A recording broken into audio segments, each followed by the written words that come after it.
Let me show you something worth noticing. You've been doing this for 13 years.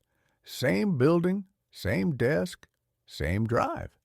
And somewhere between the coffee machine and the morning meeting, a thought slips in, something you push away immediately. You're earning double what your parents made at your age. So why does every month feel tighter than the last? That's not bad luck. That's not poor planning. That's architecture. In the next few minutes, you're going to see the mechanism that keeps high earners financially paralyzed. And once you see it, you can't pretend it isn't there. Meet Emily, 36, pulls in $92,000 a year, top quartile in her state, lives in a decent place, drives a reliable car, eats well. She's not struggling, but she's also not building anything. Every 2 weeks, $3,538 hits her account before taxes. After the government takes its share, she's left with about $2,600. Now watch what happens in the next 72 hours. Rent disappears first, $1,300, then groceries, takeout, the occasional dinner she didn't plan for, call it $450, car note, insurance, fuel, another $600. Subscriptions she barely uses but can't quite cancel, $130. Power, water, internet, $150. By day 3, Emily has $34 of discretionary income for 2 weeks.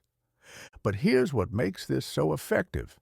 Emily doesn't feel poor. She feels fine. She has everything she needs. The system isn't starving you, it's sedating you. You have comfort, convenience, access. What you don't have is leverage. And that's the entire point. This is fragmentation. You receive money in one lump. It exits in 100 small cuts. Your brain never connects the two. You're not watching wealth leave, you're just maintaining a life. And maintenance feels responsible. It feels adult. It feels like winning. But let me show you what's actually happening under the surface. You were told the path. Study hard. Get the degree. Land the job. So you did. Maybe you borrowed to do it. Now you're earning $55,000, $60,000, $70,000. Finally, and the moment that salary lands, something silent activates. Your lifestyle expands to consume it, not because you're reckless, because the system is designed to make expansion feel like progress. At $60,000, you move out of the cramped place. Rent jumps from $900 to $1,350. You finally get a car that doesn't embarrass you. Payment rises from $250 to $420. You hit $85,000 and the cycle repeats.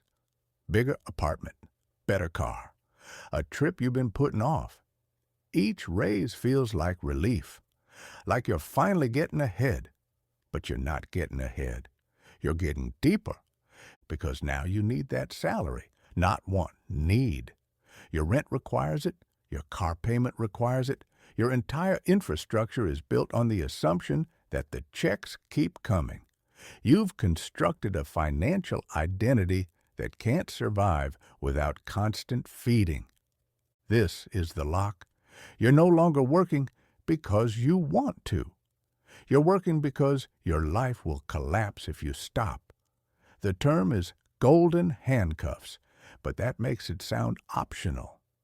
This is a cage you built with your own hands, one upgrade at a time. And here's the part that breaks people when they finally see it. The CEO making $400,000 can be just as trapped as the entry-level worker making $45,000. If your expenses are $380,000, you're not rich. You're just operating a more expensive treadmill. Freedom isn't about the number on your paycheck. It's about the space between what you earn and what you owe. And the system is engineered to keep that space razor thin.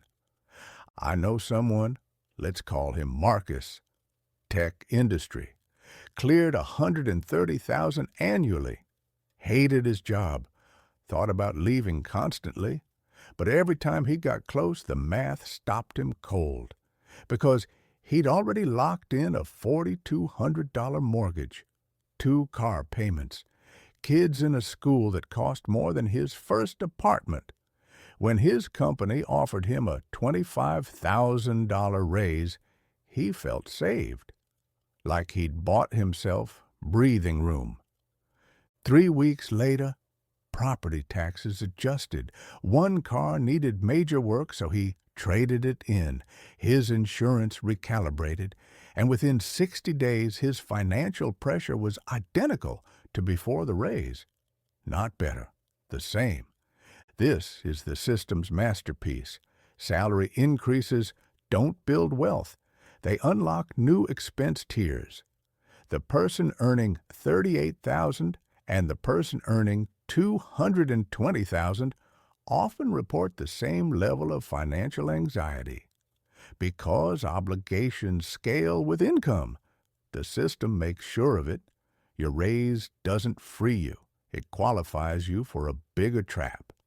And when you're stuck in this loop, you become predictable, manageable. You can't walk away, can't pivot, can't invest time in something uncertain.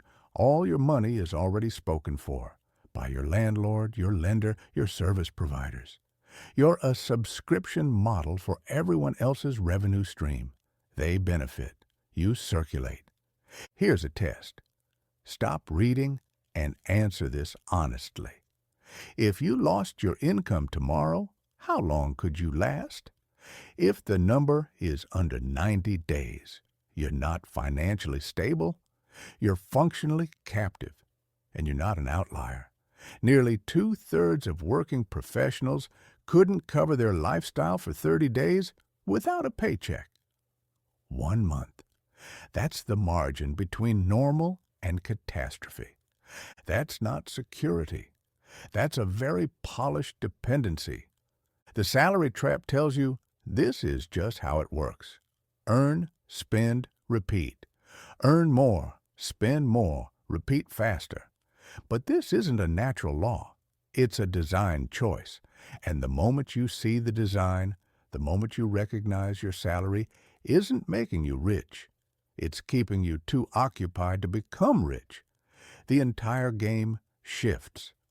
Because now you're asking different questions, not how do I earn more, but why does everything I earn evaporate? Not how do I get promoted, but how do I build things that don't require my constant presence?